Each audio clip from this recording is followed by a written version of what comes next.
Now welcome back.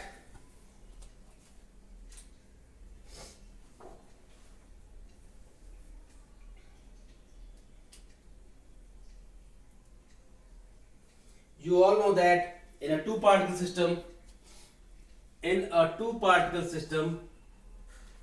the force is applied, then F external is equals to F1 plus F2. External force acting on 1 plus external force acting on 2.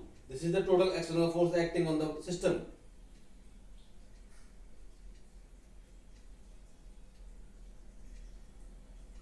We all know that this result, that is F12 plus F21, that is internal forces, is always 0. Force acting on 1 because of 2 plus force acting on 2 because of 1 is always 0.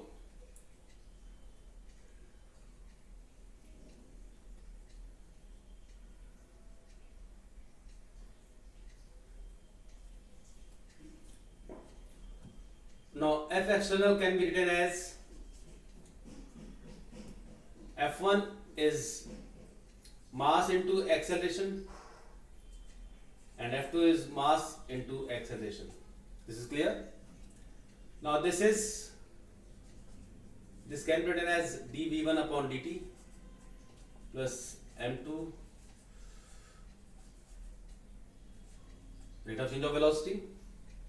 This can also be written as d by dt of m1 v1 plus d by dt of m2 v2. So I can write it as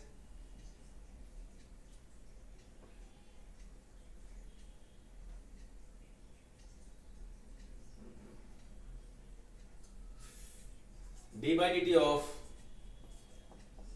m1 v1 plus m2 v2. This is external force acting.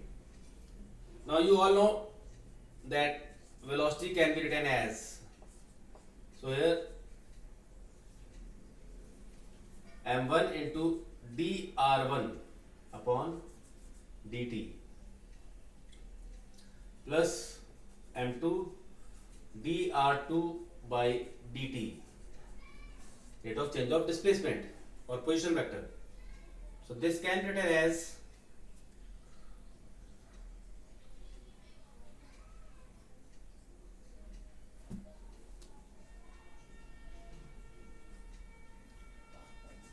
m1 d square r1 by dt square plus m2 d square r2 upon dt square.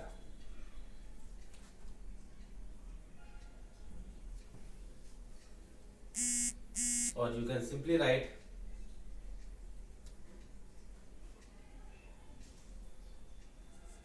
d square by dt square m1 r1 plus m2 r2. This you can take it as vector also.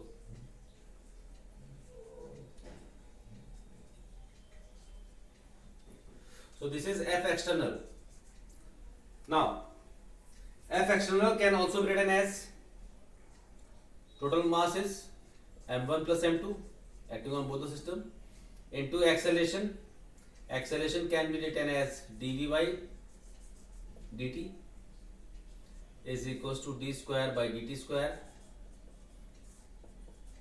m1 r1 plus m2 r2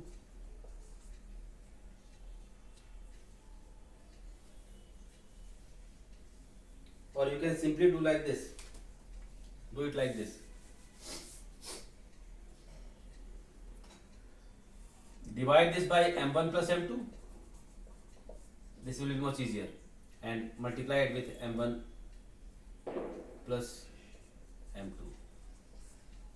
That is equals to F external. This is a proof of or derivation of, you can say, derivation of position vector of center of mass of two particle system. Now this is F external.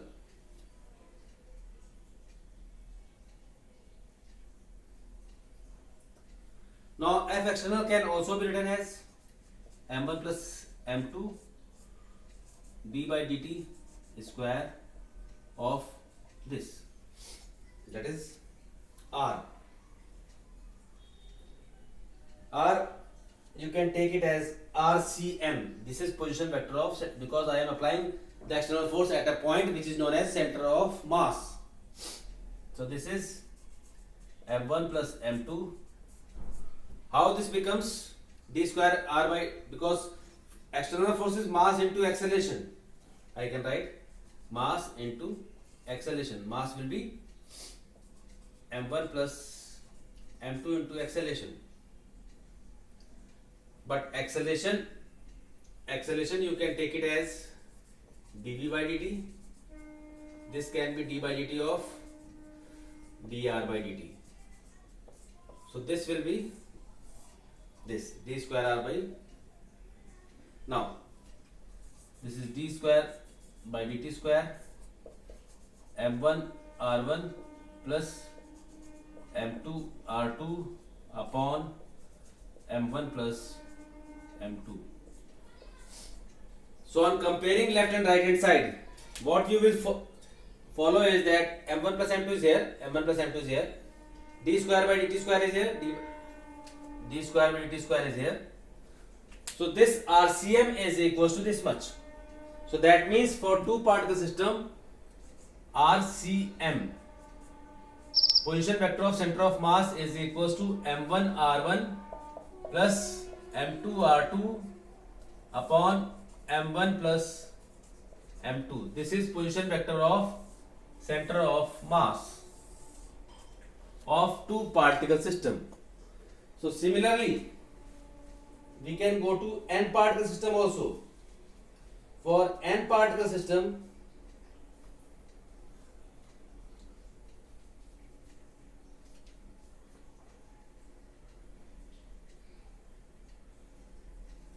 I have told you that if mass is same, then position vector will lie exactly at the center. But if m1 is greater than m2, if m1 is greater than m2, then r2 is, then r1 is less than r2, which means that position vector will shift on which side? Position vector of center of mass will shift towards, position vector of center of mass will shift towards lighter mass.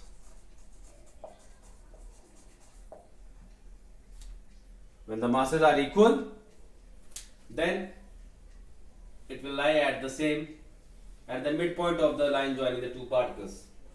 Now center of mass of n particle system. Similarly,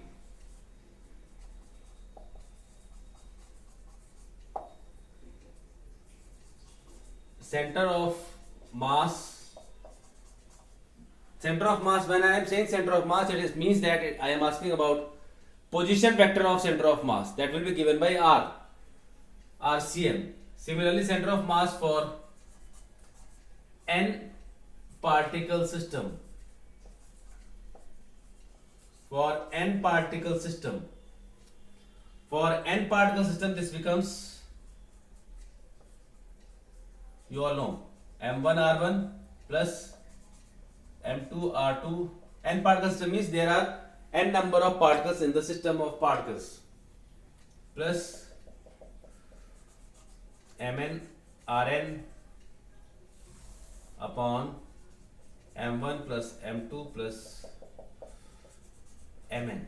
This is position vector of center of mass for n particle system. For n particle system, it can also be written as in the form of summation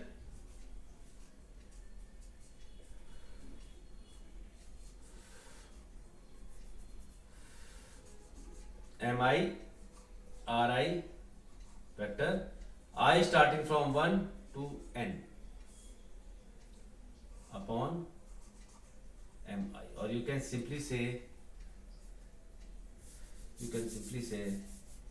it is 1 upon m, total mass summation I equals to 1 to n mi ri. This is general representation in the form of summation, where capital M is total mass of the system. Where capital M is total mass of the system.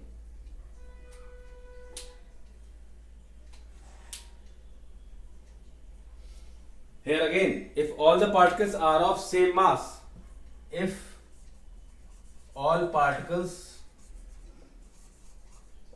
are of same mass, then RCM will be equals to what? R1 plus R2 plus Rn divided by n. If all the particles are of same mass, then this will be the condition. And important part, if the center of mass lies at origin, if the center of mass of system lies at origin, if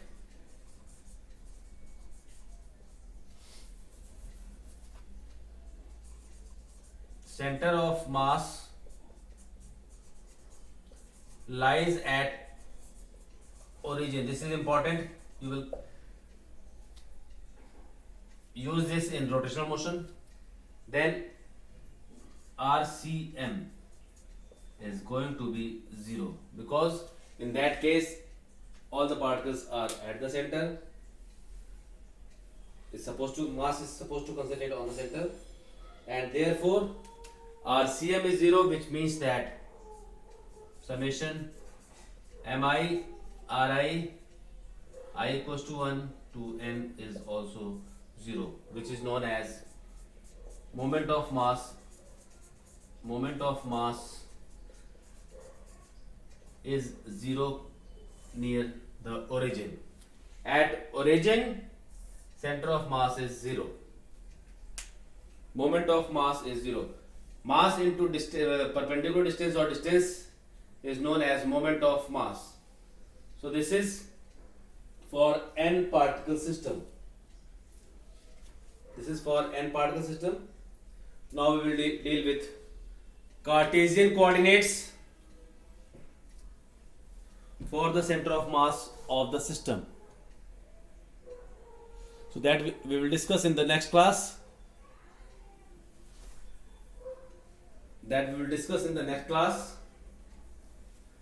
I will share the question for Google form along with the Google form for physics attendance. Till then, do all the numericals of work, power and energy. Do it in a copy, and from roll number 1 to 20, please send it by tomorrow 9 p.m. Send it by tomorrow 9 p.m. on the respective teacher's mail ID. From roll number 1 to 20 by tomorrow 9 p.m. Thank you.